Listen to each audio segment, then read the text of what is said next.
Minha indicação de livro é Coisa Séria. São 4.8 estrelas entre 1.322 avaliações. As 48 Leis do Poder é o livro que eu indico para você fazer um bom desenvolvimento pessoal na sua vida. Clique no link aqui abaixo. Interessante colocar na mão de empresas privadas, que elas vão ter mais competência nessas responsabilidades do que ficar na mão de uma estatal. Sim, né? Com certeza. Que no caso é a NASA, né? Bom, você deu uma volta, mas já não passou no Santos Dumont. Vamos lá. O Santos Dumont, poxa, isso foi uma coisa... Imagina só, né? Eu era turista lá em Washington, nos Estados Unidos, com aquele meião assim até o joelho, sabe? O tênis, a mochilinha, né? O squeeze na mala. Turista mesmo. Fui lá conhecer o museu, Smithsonian Aerospace Museum, que é a maior referência no mundo aeroespacial. A história da aviação, a história dos voos espaciais, tá tudo lá. Aquele museu, para mim, é o meu parque de diversões, né? Um lugar que você vê, tá aqui a Apollo, tá aqui a cápsula espacial, tá aqui os primeiros aviões, os primeiros balões. Então, assim, tem muita história lá. E quando eu estava lá, eu queria saber, e cadê o nosso Santos Dumont? O 14 bis. Cadê, né? Qualquer referência. E aí eu perguntei para um dos guias no Smithsonian, e ele não sabia quem era Santos Dumont. Que isso? E aí eu fiquei assim, foi mais ou menos... pai da aviação! A reação foi essa, como assim, né? Eu falei, Santos Dumont, primeiro a levantar voo com mais pesado que o ar. Aí o cara falou, não, primeiro a levantar voo foram os Wright Brothers. Eu falei, bom, tem a sala lá dos Wright Brothers, que é uma sala magnífica, gigante. Tem até a cueca dos Wright Brothers lá. O que você quiser dos Wright Brothers tem. Tem foto, tem uns banners gigantes, quadros, tem peças, tem um modelo lá, o flyer deles que eles voaram. Eu falei, caramba, mas de Santos Dumont não tem nada? E aí eu comecei a procurar lá. E aí encontrei no chão, sabe quando tem aquelas paredes, tem uns boxes assim internos? Sei. Né, com a luzinha assim. Um box desse tamanhinho, tinha um brinquedinho, que era o modelo do 14 bis.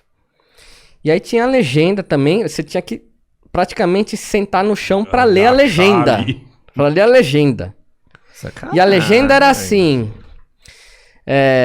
Santos Dumont foi o primeiro a voar na Europa, mas voava muito menos do que os irmãos Wright na mesma época. Aí eu olhei aquilo e falei...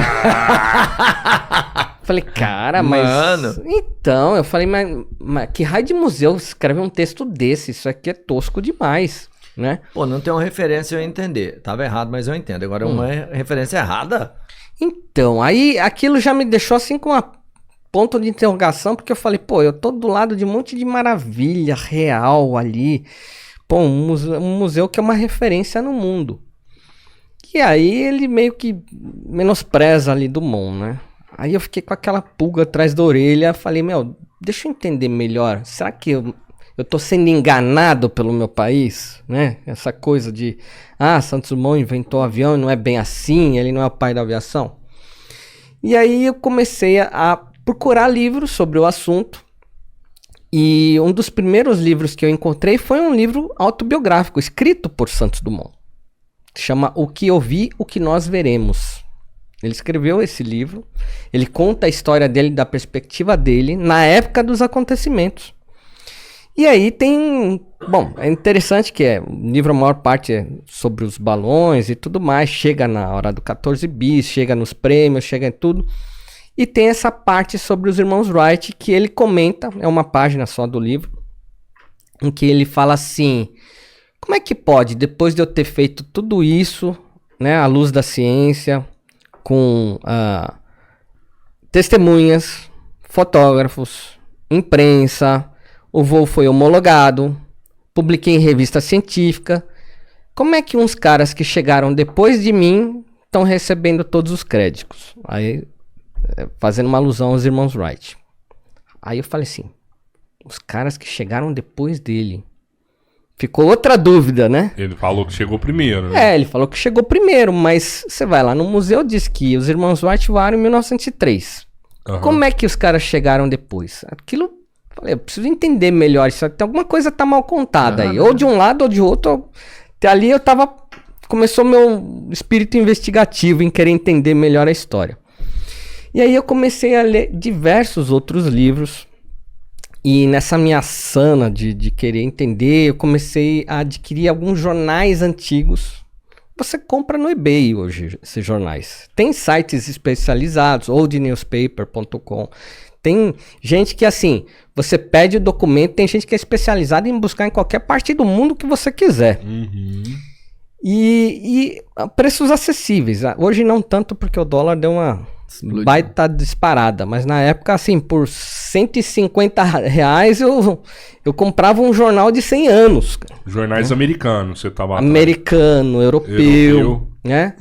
E eu fui começando a montar um quebra-cabeça nessa história. Isso que foi legal. Foi um detetive mesmo. Sim, porque eu falei, pô, cada coisa que aparecia me surgiu uma outra dúvida e eu queria entender essa lacuna e adquiria outro material, até que eu fui juntando diversas lacunas mesmo, que é um Lego, um quebra-cabeça, seja como for. Fui sanando todas as dúvidas, comecei a entrar em comunidades na internet de especialistas em aviação do exterior, principalmente da Europa. E aquilo que eu não conseguia encontrar, eu perguntava para as pessoas, gerava um rebuliço na comunidade, cada um falava uma coisa. Então é um trabalho difícil. Mas assim, ao longo de quase 15 anos já nisso, eu já tenho várias conclusões que para mim já estão bem sólidas, né? E uma delas é o seguinte: quando você vai no Smithsonian e vê lá aquela foto gigante do voo de 1903, tá lá. Essa foto, o que eles omitem das pessoas é que essa foto nunca apareceu em 1903. Um dia os irmãos Wright disseram, ó, nós já voávamos antes de Dumont e tá aqui a nossa foto de 1903. E as pessoas acreditaram. Mas não tinha cientista, não tinha testemunha, não tinham especialistas, não foi um prêmio como foi Santos Dumont, ele participou de um prêmio, era uma competição. O primeiro que mostrar um voo maior que 25 metros no mundo vai receber um prêmio, vai receber um título. Apareceu em todos os jornais, que aquilo era uma coisa inédita, o feitiço estava quebrado. Esses eram os títulos dos jornais da época, né? O homem voa. Pode voar. Exatamente. Então, assim, Santos Dumont viveu isso daí. Ele foi o cara que desafiou todo mundo. E para se ter uma ideia, se hoje você for lá em Paris, na Torre Eiffel, tem uns 70 cientistas de maior prestígio no mundo. Um deles se chama Lalande. E na época de Dumont, ele falava assim, as pessoas têm que parar com essas megalomanias, né, de imaginar que podem fazer mágica e voar. Né? A ciência já provou que o homem não voa. E Santos Dumont estava lá e falou assim, não, o homem voa, e eu vou mostrar. Né? Então, assim, o cara foi muito disruptivo. E aí é interessante que depois que Santos Dumont voou em 1906, em 1907 um monte de gente começou a trabalhar pelo voo, falou, opa, agora que o feitiço foi quebrado, o que ele fez? Ah, ele usou esse motor aqui, ele botou uma asa grande, ele fez isso aqui. Um monte de pessoa começou a trabalhar. Em 1908 já tinha 2 dezenas de pessoas voando no mundo. Nossa, e aí pela primeira, primeira vez, em agosto de 1908, os irmãos Wright mostraram um voo para todo mundo. E aí veio essa coisa de, sim, nós voamos e voamos desde 1903. Tá, mas quem viu? Ah, eu mandei um telegrama pro meu pai, a minha prova. Telegrama. Que ele mandou pro pai dele, o Milton, dizendo que já voava. Mas o teu pai já viu um voo? Não, meu pai nunca viu o meu voo. Então, assim, eu comecei a ver um monte de discrepâncias. E hoje que a gente vive no mundo das narrativas, né? Sim. Então, eu falei assim, cara, mas então é uma história baseada no que os irmãos diziam e as pessoas tinham que acreditar?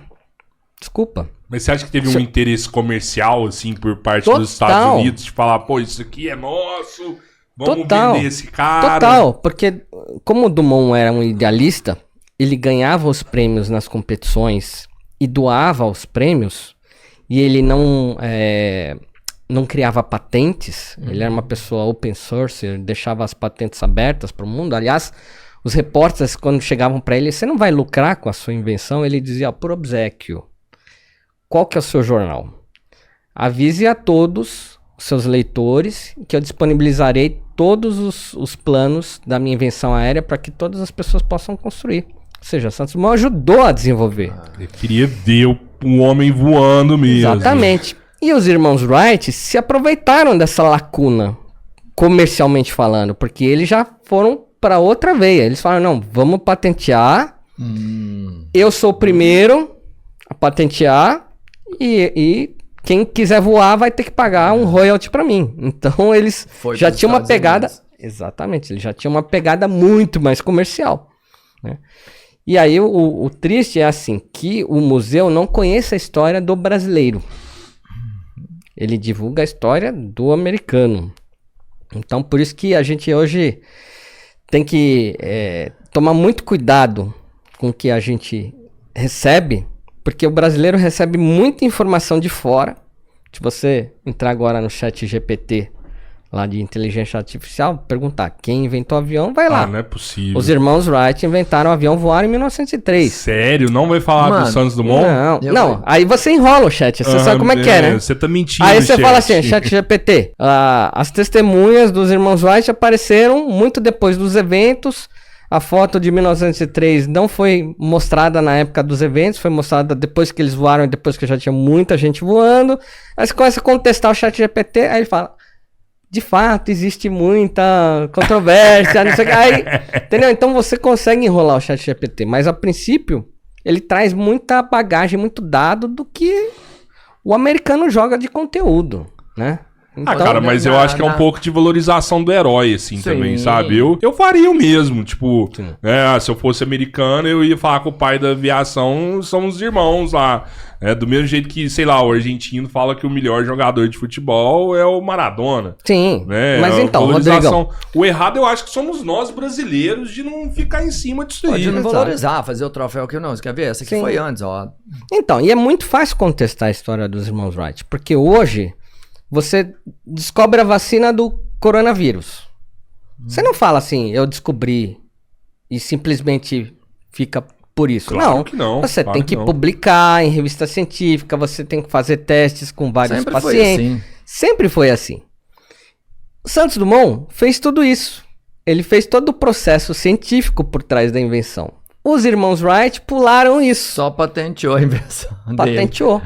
E aí... eles ficaram com os louros, né? Então você vê que no livro de Dumont existe uma certa mágoa. Que ele fez tudo, ele pôs a vida dele em risco para levantar do chão e tudo mais. Os jornais da época consagraram ele como inventor do avião. Mas 2 anos depois, uns irmãos apareceram com uma outra narrativa e patentearam e levaram todos os louros. E os aviões eram parecidos? Não, nada a ver. Muito diferente? Nada a ver. Inclusive, quando os irmãos Wright patentearam, eles conseguiram a patente, o que eles mostravam na patente era o que a gente chama hoje de planador. Não era nenhum avião. A diferença do avião para o planador é que o avião tem motor. O planador não. Basicamente, os dois têm um design muito semelhante, né? Era meio que uma asa delta deles. Então assim, o que eles patentearam era um negócio que não tinha motor, não dá a entender que é um avião. Sem contar que eles precisavam de uma pista, de trilhos e uma catapulta para empurrar o avião, porque ele não tinha rodas. Então ele precisava de um sistema que jogasse ele no ar. O Santos Dumont não, ele já tinha o trem de pouso, já naquela época, coisa de mineiro, né? Já tinha trem. Já tinha trem. Tá vendo que era? Então, assim, ele já fazia como se faz hoje. Decolava sozinho também ou precisava ser impulsionado dele? Não, ele pelo seu próprio propulsão. Com o motor ele decolava. Exatamente, então esse que já era o disruptivo, né? Demais. O relógio de pulso é dele, não é?